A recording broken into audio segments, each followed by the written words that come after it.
Hey everybody, it's Joe with Joe Knows Cryptos doing a weekend update. Uh, I'm doing this weekend update pretty much because I watched the video I did yesterday, and when I was recording it, I knew I was kind of maybe not explaining things well and kind of, jumping around a little bit. But the main point that I wanted to get out yesterday is just that, watch out for the propaganda that you hear from the news. Because as we know, 90% of the news is owned by 6 companies, which is owned by a small group of people. The elite, they're the ones who control the narrative, who try to control the narrative. They put out news based on manipulating our minds and making our rationale think the way that they want us to think. And it's not always a good way. Most of the time, it's only to benefit them or their end means of what they're trying to get to. And what I was getting into on the sports, when I was talking about the games and all that, were that the way that they manipulate you, the bookies do the same thing, the way they manipulate you into picking teams that they want you to think are going to win, so you bet on those teams, and then naturally you lose, and you lose your money. So as an example of that, what I did yesterday is I picked 4 games from the NCAA tournament that sounded like, they were wanting you to bet one way, and I picked the opposite way. It doesn't go with every single game, but there are some where obviously the point spread seems like it's too good to be true almost. And out of the 4 games that I gave you yesterday, 3 won. So 3 out of 4 is pretty darn good when you're picking, especially things like that. And the teams that I picked were all expected to lose the game, by fairly decent margins. And 3 of them won outright. So I just wanted to show you how people, especially when it comes to your money, try to get it from you. And the tricks that they'll go to, and the things that they'll do and say, and the odds that they'll give of something happening aren't always true. Even when you look at the odds, like in a game where a team is a better team, yet they're getting points, it doesn't make sense. That's making you want to bet on that team, and they're going to lose. So just be aware of propaganda out there, and like I said, I'm going to keep an eye on that. Also, I got a new shirt in the mail. It's a Bitcoin shirt. And if you have Bitcoin questions, it has a big Bitcoin that says, "Ask me." I don't know if it's cheesy wearing this out, but I'm just trying to get the word out there about cryptocurrencies, try to wake people up. If it's their first time hearing about Bitcoin, at least they'll see it right here out broadcast advertised on my chest. If it's their second time or third time, maybe they will have some questions. Maybe they won't ask me. If it's their 4th time or 5th time, maybe they will ask me, and maybe that'll start helping people wake up that this is the money of the future. It's the only way to preserve money, preserve value, and just keeping it in fiat currency is a losing battle all the way. You have no chance, unless you're making so much money that you can stock up a whole pile of it, and you're investing in other things, like real estate, and you have some stocks. And right now, the stock market has been good, but that can all turn on a dime as well. It was down over 400 points yesterday. It could just be profit taking because the price of stocks went up so high. That's probably all that it is. But I'm hoping to see some money come into the cryptocurrency market here soon. The volume has been great. The volume has been just pumping up there. It's been high. It's been good. Volume is something that normally is going to drive the prices higher, unless there's a big sell-off and there's a lot of volume coming in because people are trying to get rid of everything in a hurry. and that's more of a panic volume. But steady, consistent volume like we're seeing, in my opinion, is good for the cryptocurrency market.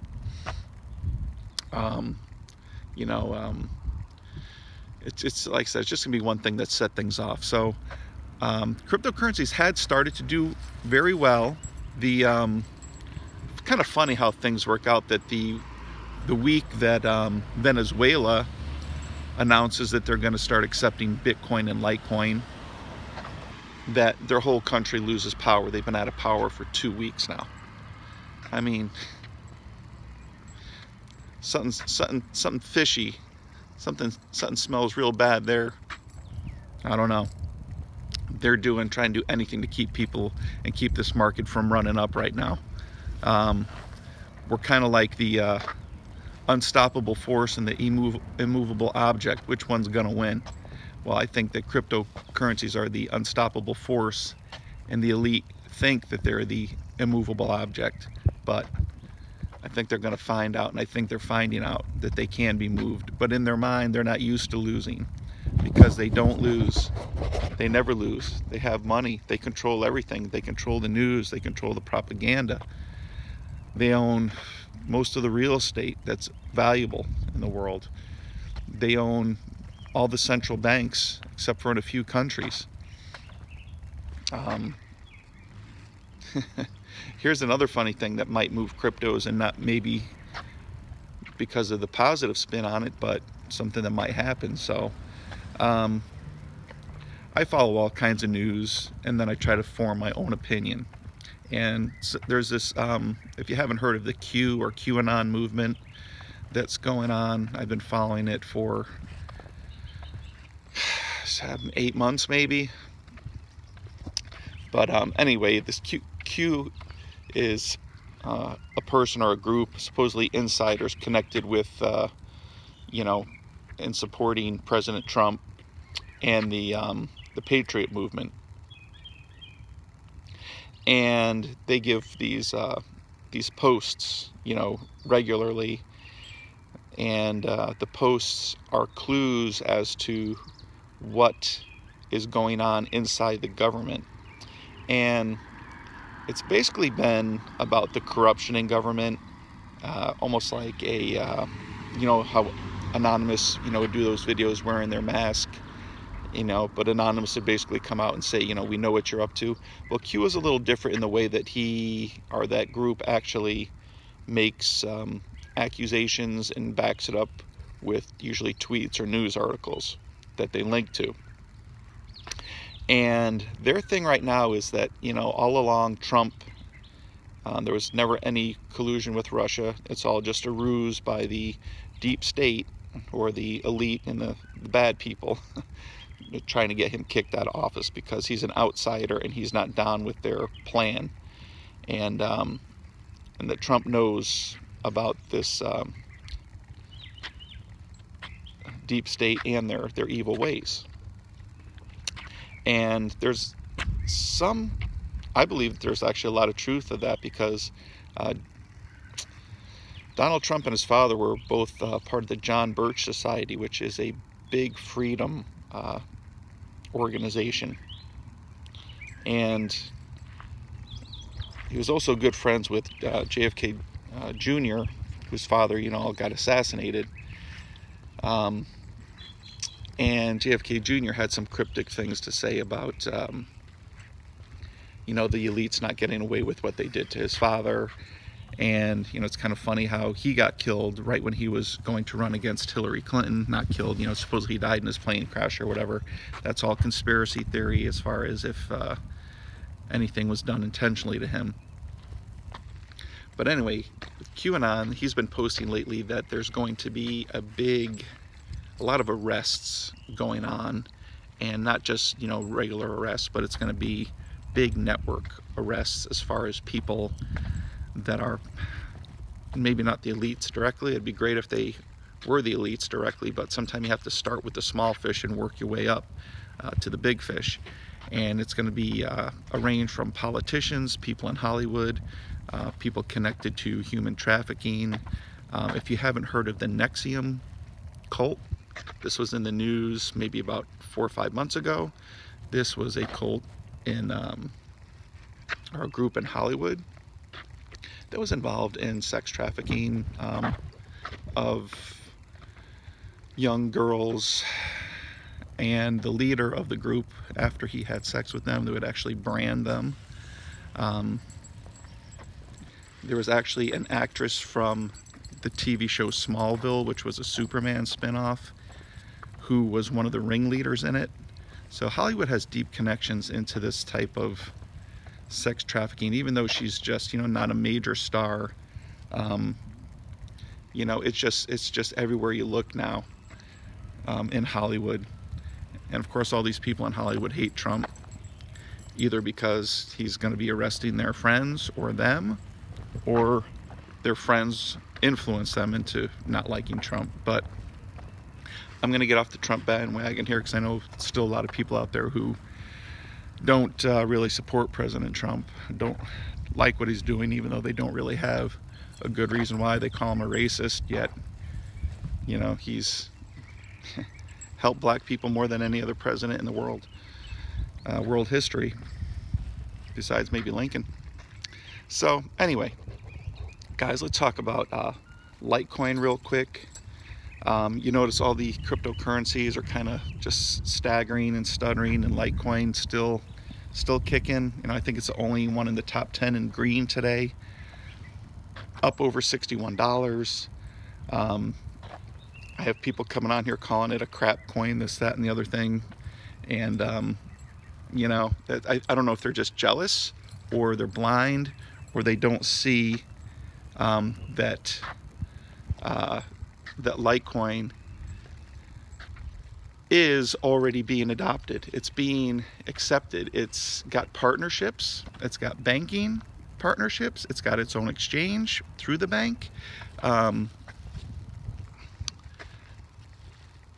It's being accepted in Venezuela as a currency. It's, I don't know. If you're calling Litecoin a crap coin, I don't know what you're thinking. They've got the halvening coming up. They just have too much good stuff coming up for anybody to deny Litecoin right now, And I don't know if it's tribalism, if it's people that want people to buy into the coin that they have, that they believe in. If you have a coin you believe in, that's fine. Buy some of it, but I would suggest you buy some Litecoin too.